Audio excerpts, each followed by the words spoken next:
Hello दोस्तों, welcome study में आप लोगों का स्वागत है। आज हम बात करने जा रहे हैं IGNOU BEd previous year question 2025, जिसका सेक्शन 4 शिक्षण अधिगम एवं विद्यालय। क्वेश्चन नंबर 1 है, निम्नलिखित में से कौन सा स्तर शिक्षण का आत्मविश्लेषी स्तर इंट्रोस्पेक्टिव लेवल ऑफ टीचिंग कहलाता है? जिसका ऑप्शन है स्मृति स्तर, बोध स्तर, चिंतन स्तर और ज्ञान स्तर, जिसमें इसका राइट आंसर है चिंतन स्तर। हम लोग इस क्वेश्चन का थोड़ा डिस्कस कर लेते हैं। चिंतन स्तर ही आखिर में आंसर क्यों है? चिंतन स्तर को ही आत्मविश्लेषी स्तर इंट्रोस्पेक्टिव लेवल ऑफ टीचिंग कहा जाता है। यह सबसे उच्चतर स्तर होता है। इसके बारे में हंट ने बताया है, इस स्तर पर विद्यार्थी किसी समस्या पर गंभीरता से विचार करता है, विश्लेषण करता है, समाधान निकालने की कोशिश करता है। यह शिक्षण की सबसे उच्चतर स्तर होता है। नेक्स्ट क्वेश्चन है, शिक्षण एवं अधिगम से संबंधित गलत कथन का चयन कीजिए। जैसे फर्स्ट ऑप्शन है, शिक्षण का लक्ष्य व्यवहार में परिवर्तन करना है। जैसा कि हम लोग जानते हैं, शिक्षण का लक्ष्य ही होता है व्यवहार में परिवर्तन करना, इसलिए यह ऑप्शन राइट है। नेक्स्ट ऑप्शन है, शिक्षण एवं अधिगम अंतः संबंधित है। हम लोग जानते हैं शिक्षण और अधिगम, लर्निंग एंड टीचिंग एक दूसरे से कोरिलेटिव होती है, इसलिए यह अंतः संबंधित होगी। यह ऑप्शन बिल्कुल सही है। थर्ड ऑप्शन है, शिक्षण एवं अधिगम विद्यार्थियों को उनके ज्ञान की रचना के लिए आदान प्रदान और स्वीकार करने का विषय होना चाहिए। विद्यार्थियों को ज्ञान निर्माण करने के लिए विषय कैसी होनी चाहिए? जिसमें ज्ञान की रचना के लिए विषयों की आदान प्रदान और स्वीकार करने योग्य विषय होनी चाहिए। नेक्स्ट ऑप्शन है, शिक्षण एवं प्रशिक्षण में कोई अंतर नहीं है। यह बिल्कुल राइट है इस क्वेश्चन के अकॉर्डिंग, क्योंकि शिक्षण और प्रशिक्षण दोनों अलग अलग चीज़ हैं। इस दोनों में कोई अंतर नहीं है। चलिए आइए हम थोड़ा डिस्कस कर लेते हैं इस क्वेश्चन पर। शिक्षण, टीचिंग एवं ट्रेनिंग में मूल अंतर होता है। टीचिंग क्या होता है? जिससे ज्ञान में वृद्धि होती है, और ट्रेनिंग में क्या होती है? तो स्किल बढ़ती है। शिक्षण व्यापक होता है, इसका उद्देश्य संज्ञानात्मक विकास, दृष्टिकोण एवं मूल्यों का निर्माण करना होता है। प्रशिक्षण विशेष कौशल या दक्षता विकसित करने पर केंद्रित होता है, जैसे व्यावसायिक प्रशिक्षण। नेक्स्ट क्वेश्चन है, शिक्षण की प्रभाविता को किस रूप में आंकना चाहिए? फर्स्ट ऑप्शन है, पाठ्यक्रम पूरा करने। क्या पाठ्यक्रम पूरा करने के लिए शिक्षण की प्रभाविता को आंकना चाहिए? कभी नहीं, क्योंकि पाठ्यक्रम कभी भी लक्ष्य होती ही नहीं है। विद्यार्थियों के अधिगम प्रतिफल, उसका विद्यार्थियों की अभिवृत्ति, उसका क्या रुचि होती है, और कक्षा में मल्टीमीडिया के प्रयोग, इसमें क्या है? शिक्षण की प्रभाविता मतलब सबसे ज़्यादा इफेक्टिव क्या है? तो विद्यार्थियों के अधिगम प्रतिफल, लर्निंग आउटकम हमेशा हम लोग, या टीचर का मेन उद्देश्य होता है जो बच्चे में लर्निंग आउटकम क्या हुई हैं। शिक्षण की प्रभाविता का मूल्यांकन इस बात से किया जाता है कि विद्यार्थियों ने क्या सीखा है, ना कि केवल शिक्षक ने सिखाया है। नेक्स्ट क्वेश्चन है, निम्नलिखित में से कौन सी अकादमिक क्रेडिट बैंक की विशेषता नहीं है? क्या है? विशेषता नहीं है। विद्यार्थियों की बहुविषयक शैक्षणिक गतिशीलता, अहस्तांतरणीय credit, multiple entry and exit का ऑप्शन, और क्रेडिट संचय।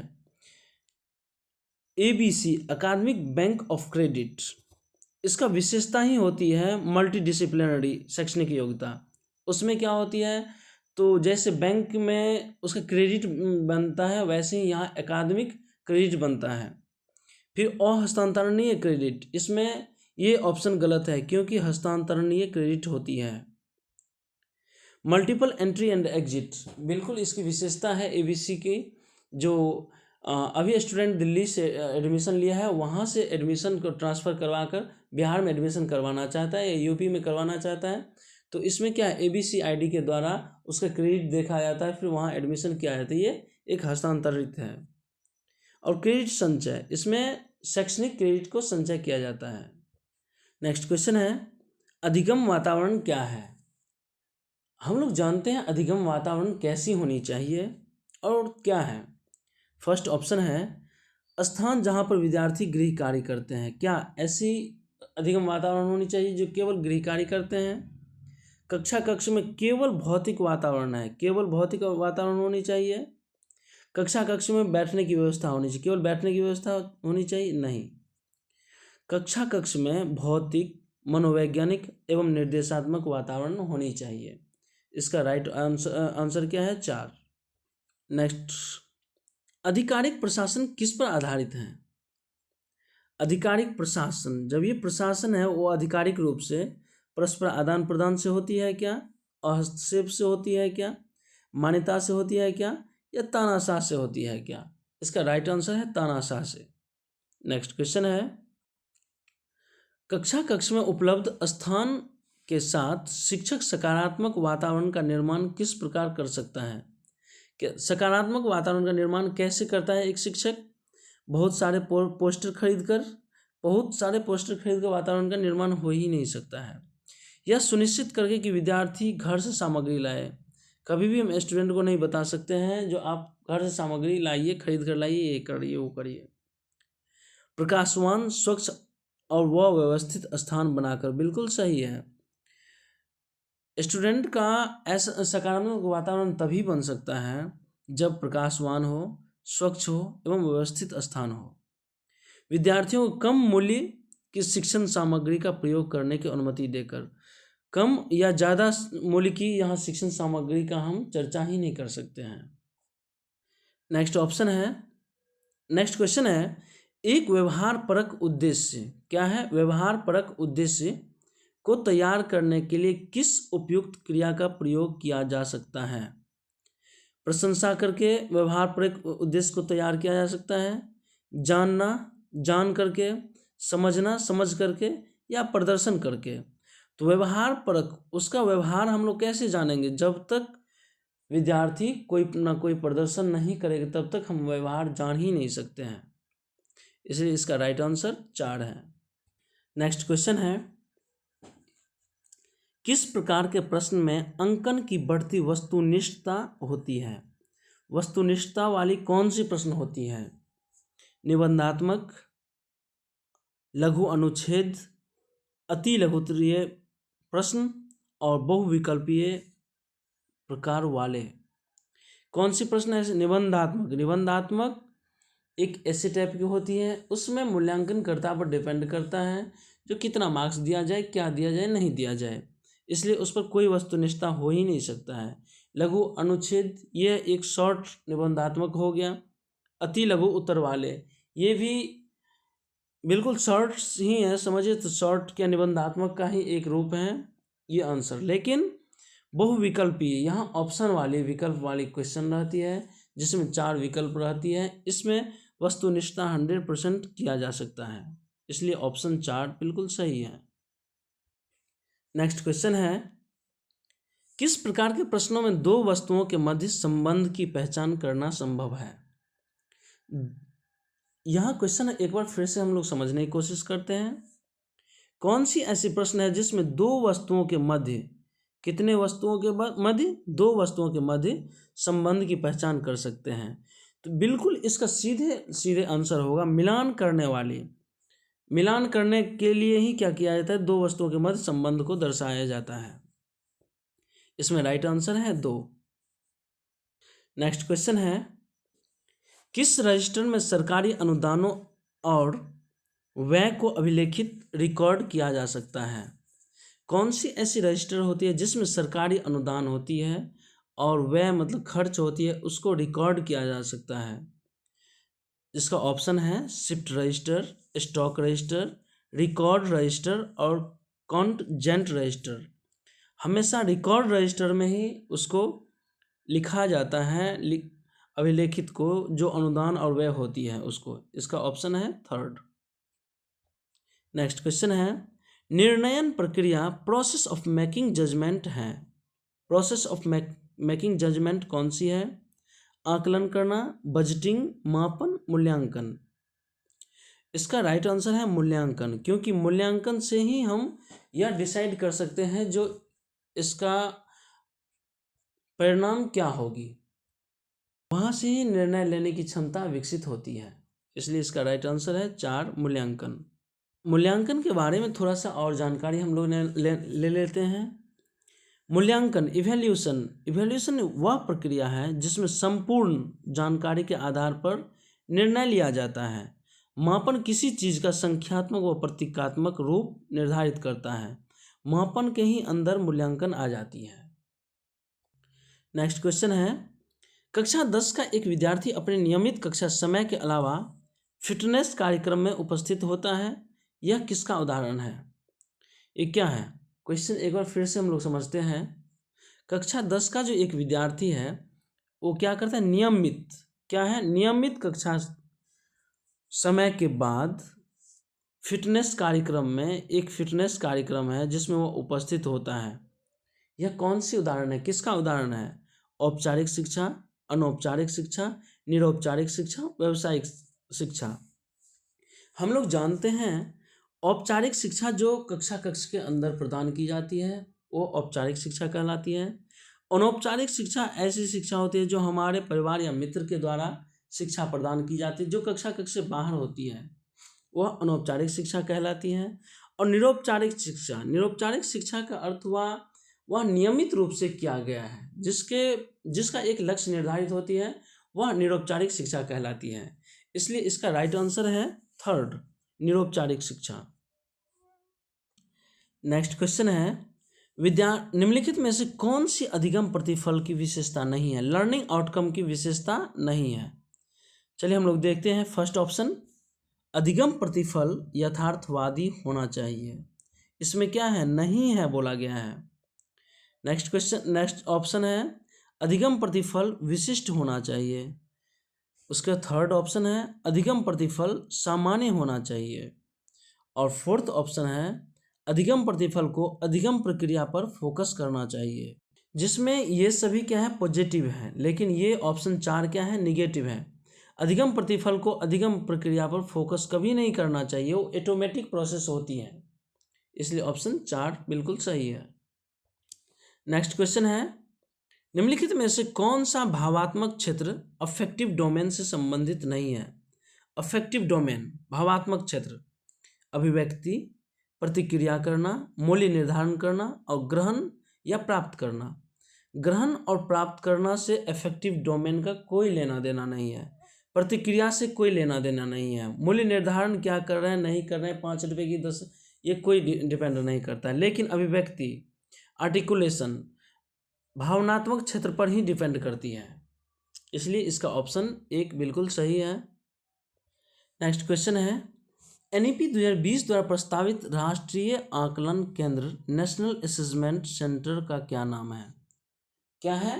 राष्ट्रीय आकलन केंद्र का क्या नाम है? NEP 2020 के द्वारा प्रस्तावित किया गया था, जिसका ऑप्शन है ज्ञान, दीक्षा, परख और NCFSE, जिसमें इसका राइट आंसर है परख। राष्ट्रीय शिक्षा नीति NEP 2020 में राष्ट्रीय आकलन केंद्र में के रूप में परख नाम प्रस्तावित किया गया है। यह संस्था शिक्षा की गुणवत्ता एवं छात्रों के प्रदर्शन का आकलन करेगी। हमेशा एग्जाम में परख का फुल फॉर्म आती ही है, तो परख की फुल फॉर्म क्या है? Performance assessment review and analysis of knowledge for holistic development. क्या है? फिर से एक बार रिपीट करते हैं। Performance assessment review and analysis of knowledge for holistic development परख का पूरा नाम है। नेक्स्ट क्वेश्चन है, NEP 2020 के अनुसार विद्यालय शिक्षा में शामिल आयु वर्ग क्या है? बहुत बढ़िया क्वेश्चन है। 3 से 14 वर्ष, 3 से 18 वर्ष, 5 से 18 वर्ष और 6 से 14 वर्ष। जहाँ तक हम लोग जानते हैं NEP 2020 के अनुसार विद्यालय शिक्षा में शामिल आयु वर्ग 3 से 18 वर्ष होती है। जो पहले 6 से 18 थी वो 6, हाँ, जो अब बदल कर आ गया है 3 से 18। इस क्वेश्चन को थोड़ा हम डिटेल में समझने की कोशिश करते हैं।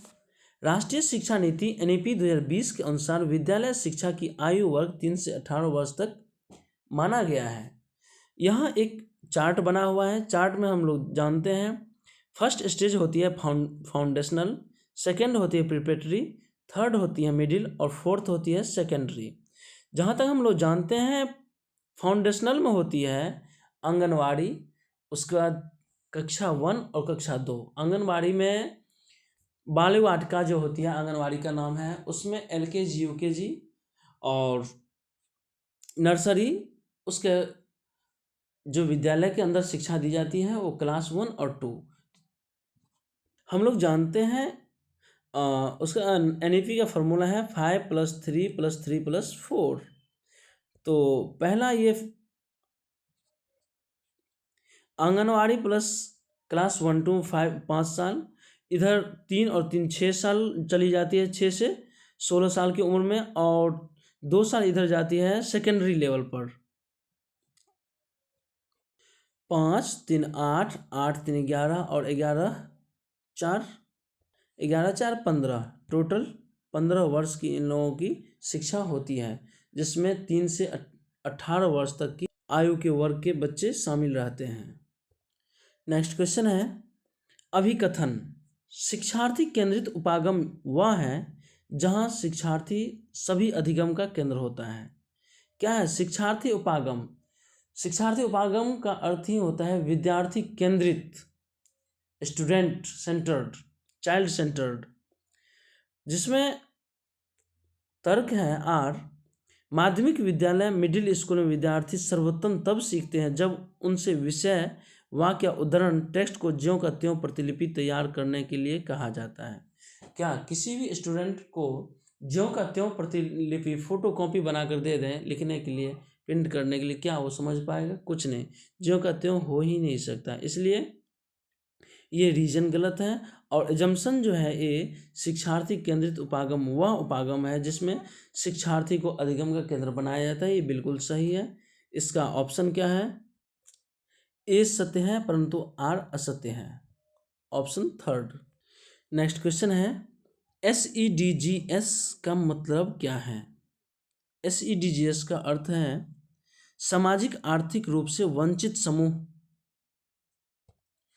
SEDGS का अर्थ सामाजिक आर्थिक रूप से वंचित समूह का यह शब्द भारत में उन समुदायों की पहचान करने के लिए इस्तेमाल किया जाता है जो गुणवत्तापूर्ण शिक्षा प्राप्त करने में सामाजिक, आर्थिक एवं ऐतिहासिक बाधाओं का सामना कर रहे हैं। इन समूहों में अनुसूचित जाति, जनजाति, अल्पसंख्यक, ट्रांसजेंडर व्यक्ति, विकलांग व्यक्ति और निम्न आय वाले परिवारों या कमजोर स्थितियों में रहने वाले लोग शामिल हैं।